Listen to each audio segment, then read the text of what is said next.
Bonjour et bienvenue sur ma chaîne L'Islam dans ta vie. L'Islam dans ta vie, c'est une chaîne où nous allons parcourir le contenu des chaînes de rappel islamique en langue anglaise, mais ici, accessible à tous en langue française. Nous sommes donc ici pour parfaire notre compréhension de la religion de manière académique. La première série portera sur la vie du prophète Mohammed sallallahu alayhi wa sallam, sur lui, le salut et la paix, ce que l'on appelle la sira, qui est une biographie et une photographie de la vie à son époque à Médine et à Makka. Sans plus tarder, nous allons aborder la première question qui est pourquoi étudier la sira? Eh bien, l'étude de la sira peut nous ouvrir des portes sur notre religion et nous aider à accroître notre iman et améliorer notre pratique religieuse au quotidien. Mais tout d'abord, une simple question. Qui ne souhaite être touché par la grâce d'Allah subhanahu wa ta'ala? Qui ne souhaite goûter à la promesse certaine d'Allah, c'est-à-dire le Jannah?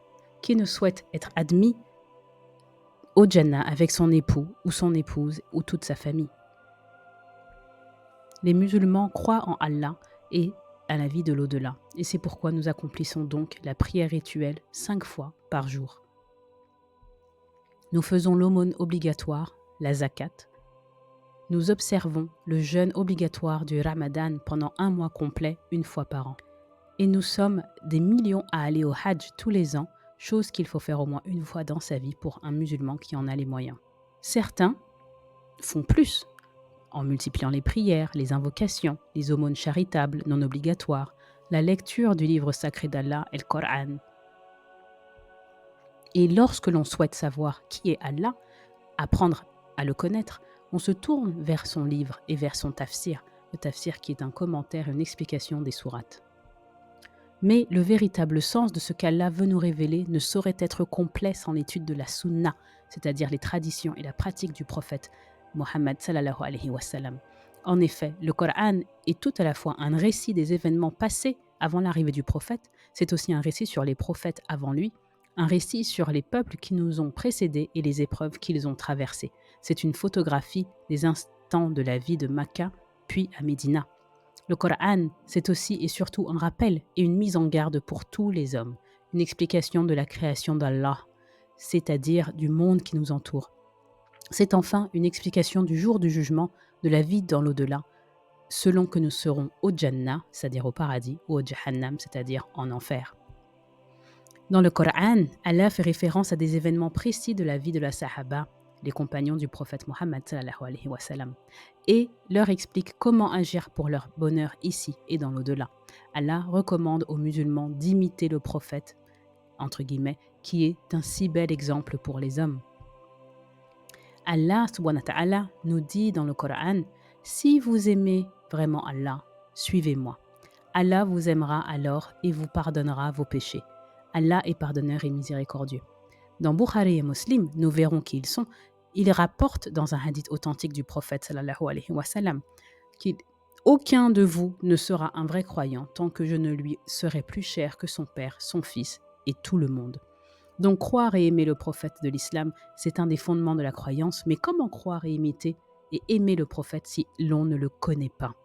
Nous visitons sa mosquée à Médine, mais le connaissons-nous vraiment sans avoir étudié la sira? C'est pourquoi la première série de notre chaîne s'appelle « Pourquoi étudier la sira ?» La vie du prophète de l'islam, Mohammed ibn Abdullah ibn Abd al-Muttalib sallallahu alayhi wa sallam, sur lui, le salut et la paix. Nous allons donc nous pencher sur ce que l'on sait de sa vie, de sa famille, de la vie à Makka et à Médina alors. Nous allons nous pencher sur l'ère pré-islamique et les débuts de l'ère de l'islam, les aventures de la Sahaba, les compagnons du prophète, les persécutions des Quraysh, les batailles entre musulmans et non-musulmans.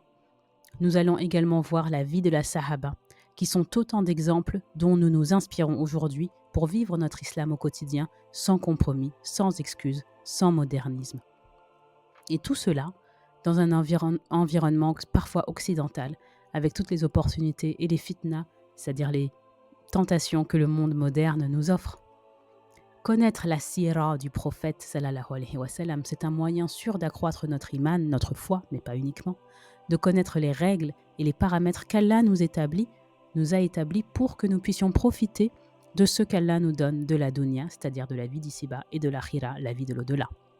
De cette richesse, nous changeons nos cœurs Nous changeons le cœur de nos familles, nous nous élevons pour atteindre un degré de satisfaction et de plaisir certain que seul le cœur peut purifier et éclairer par la lumière de l'islam, le nour de l'islam.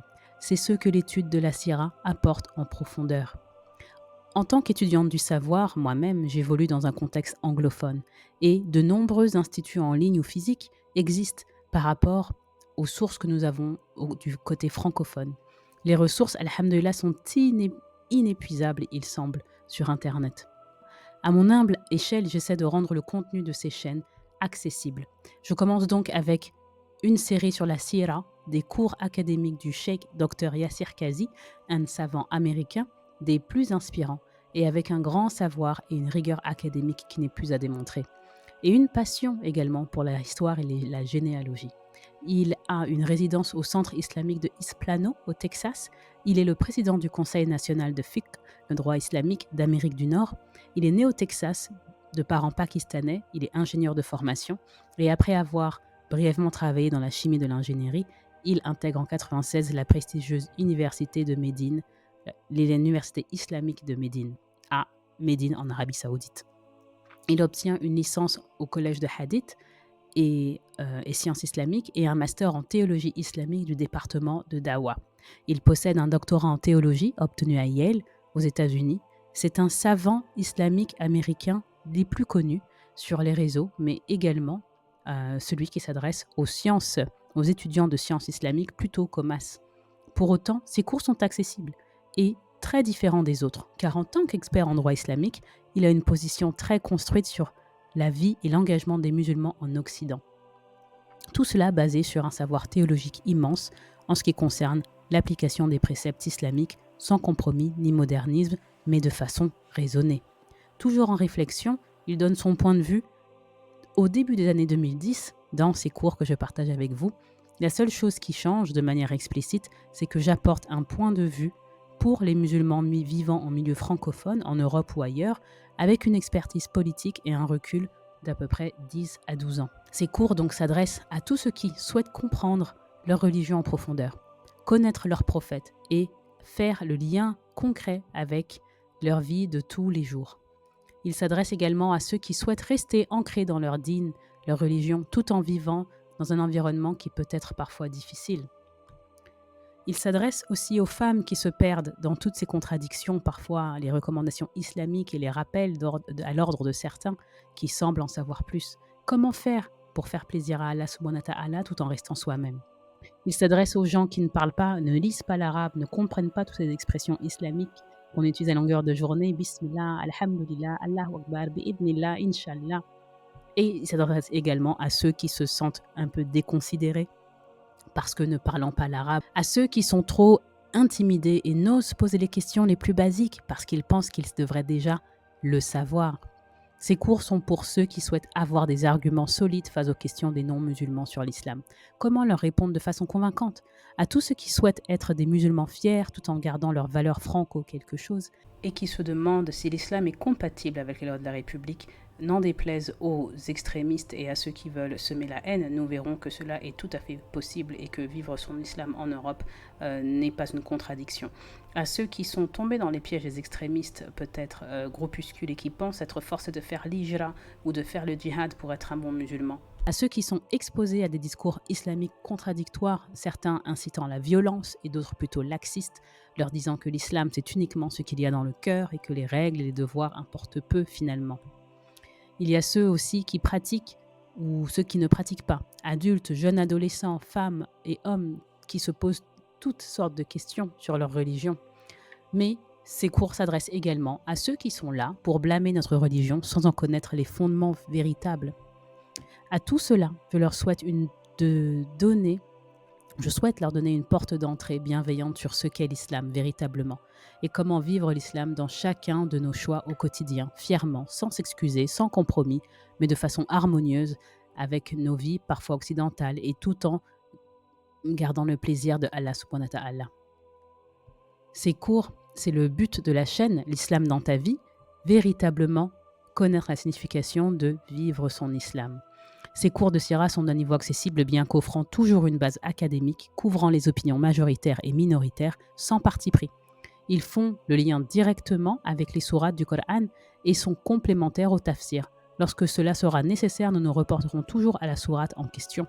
J'espère utiliser un français simple et un cadre engageant avec parfois une pointe d'humour dans mes récits. Encore une fois, il ne s'agit ici que d'une traduction des cours de Cheikh Dr Yasser Kadi, donc les erreurs sont également à lui dirigées. Lorsque je m'écarterai de la narration, de sa narration, ce sera de façon explicite en aparté. Mon français n'est pas au plus fort après 20 ans dans les pays anglophones, donc excusez mes erreurs. Il sera toujours plus compréhensible que l'intelligence artificielle de nos jours de Google ou de YouTube. Pour ceux qui m'écoutent dans le futur, nous sommes en 2023 et ça ne fait qu'1 an que le AI est disponible au grand public. J'espère que ces cours seront bénéfiques au plus grand nombre, Inch'Allah. Je demande à Allah subhanahu wa ta'ala de faciliter ma traduction, de m'éviter les erreurs, de guider mes pas dans cette entreprise et de garder ma niya, mon intention, uniquement fixée sur son plaisir et sa satisfaction. Allahumma amin. J'espère que ce savoir ne sera bénéfique pour la dunya et l'akhira. Inch'Allah, Allahumma amin.